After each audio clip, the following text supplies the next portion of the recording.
Pour mon plus grand malheur, j'ai éteint la clim. Franchement, moi, l'air chaud dehors, ça va. Mais à l'intérieur, c'est pas possible. Ah, mais j'ai serré mon voile, du coup, je m'entends même pas parler. Merci et merci. Salam alaikum, j'espère que vous allez bien. Du coup, ben, il fait chaud. J'ai éteint la clim, comme ça, vous allez bien m'entendre. Il fait chaud parce que je suis à la Mecque. Je savais pas qu'il allait faire si chaud en intérieur, en fait. C'est vrai que sans clim, c'est un peu dur de survivre. Je pensais pas que j'allais aller dans ma vie si tôt à la Mecque. Quand je dis si tôt, c'est parce que dans ma projection, je pensais aller quand j'allais avoir 38 ans, mariée. Je sais pas, je me voyais loin, je me voyais aller dans longtemps. Et finalement, ça m'a apparu comme une notification dans ma tête. C'est venu comme ça. Ting. Après, je me suis dit, pourquoi j'y vais pas? Et après, j'ai eu besoin d'y aller et après, je suis allée. Voilà. Donc voilà comment je m'habille dehors. J'attache mon voile à l'intérieur comme ça. Et quand il y a trop de gens, il y a trop de populace et tout, je mets ça. Ça me choque un peu. Enfin, au début, ça me choquait un petit peu, mais là maintenant, basique. C'est un peu la norme de porter ça. Qu'est-ce que je pense de l'Arabie Saoudite? Ça fait quelques jours que je suis là, donc ce que je vais dire, c'est juste un premier avis, une première impression. Je me sens bien ici, je me sens en sécurité ici, en sécurité dans le sens où c'est c'est rassurant pour moi. Pas en sécurité physique, hein. Je sais qu'il y a des fous, il y a des fous partout, mais ça me fait énormément du bien d'entendre l'adhan, d'avoir le Masjid al-Haram si proche. C'est apaisant.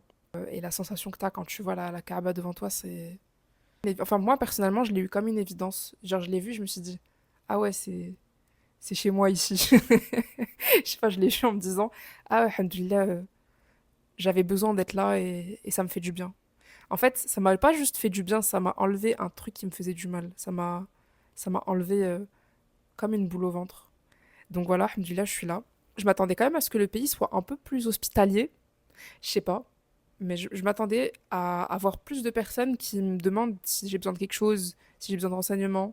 Mais non, les gens sont un peu méchants. Pas méchants, mais ils sont pas super à l'écoute. Après, voilà, après, c'est juste.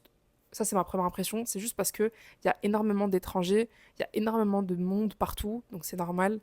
Je connais pas, moi, des vrais Saoudiens. Donc, je peux pas dire. Enfin, des vraies Saoudiennes et tout. Je me suis pas faite de copine pour le moment. Donc voilà, enfin je vais rester 2 semaines, Inch'Allah. Mais ouais, je me sens bien dans cette ville, je me sens bien dans ce pays. Ma première expérience. Je suis déjà venue quand j'étais toute petite, mais j'en ai aucun souvenir. Ça me fait du bien d'être dans un pays où t'entends l'adhan, bah, comme dans tous les pays musulmans, mais voilà, déjà, t'entends l'adhan.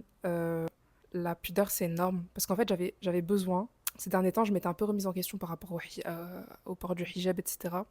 Et j'avais besoin de côtoyer des musulmans ou de côtoyer un endroit où c'est la norme de porter le voile. Moi, mon idéal en tant que femme, c'est de tendre vers un minimum de pudeur.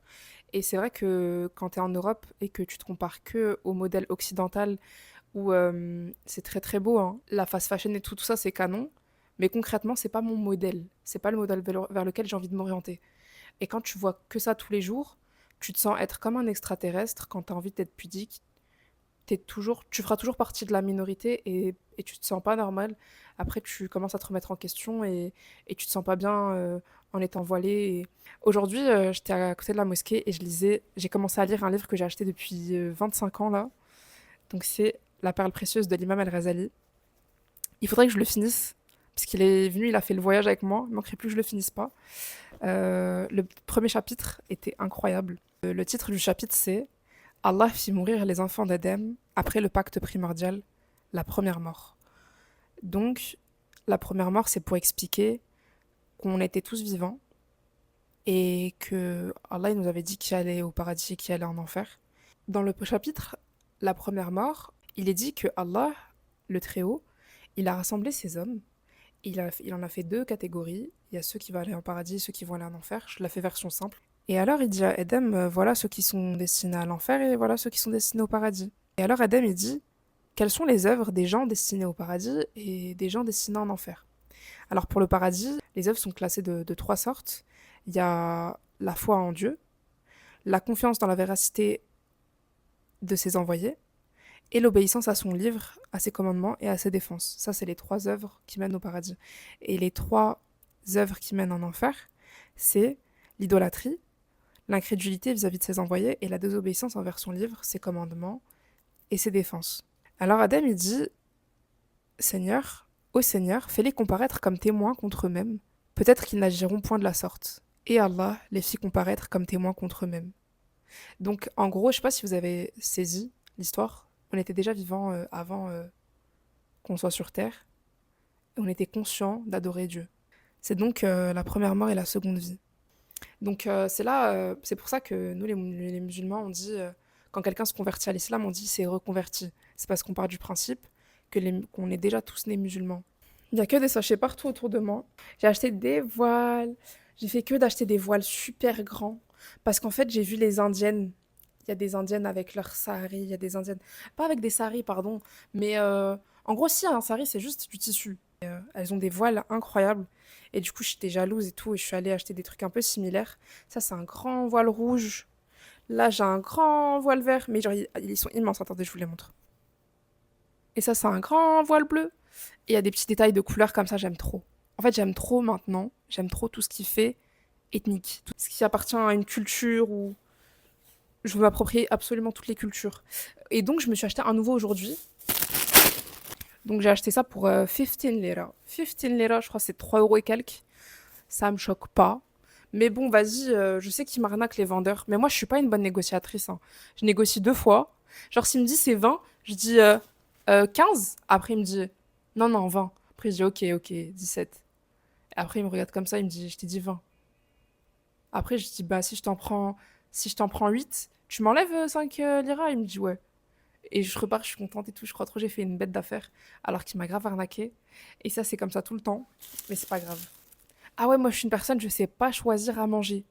Je prends toujours des trucs pas bons. On sait pas pourquoi. Là, j'ai pris tout à l'heure, je sais pas pourquoi ça m'a fait envie, mais je crois que j'avais vraiment faim. J'avais pas mangé de la journée. J'ai pris ça.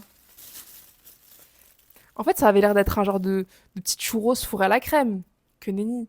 C'est un, c'est un bloc de pierre, de croûte alimentaire. C'est comme du pain, mais tout dur. Et dedans, c'est tout dur comme de la meringue. Moi, je suis trop naïve. En fait, moi, il y a un truc. Il y a un truc que j'enlèverai jamais à l'Europe, à la France, à la France, à la France, c'est leur pâtisserie. Ils savent faire. Ici, c'est pas leur truc. Donc quand j'ai vu ça, j'aurais dû me méfier.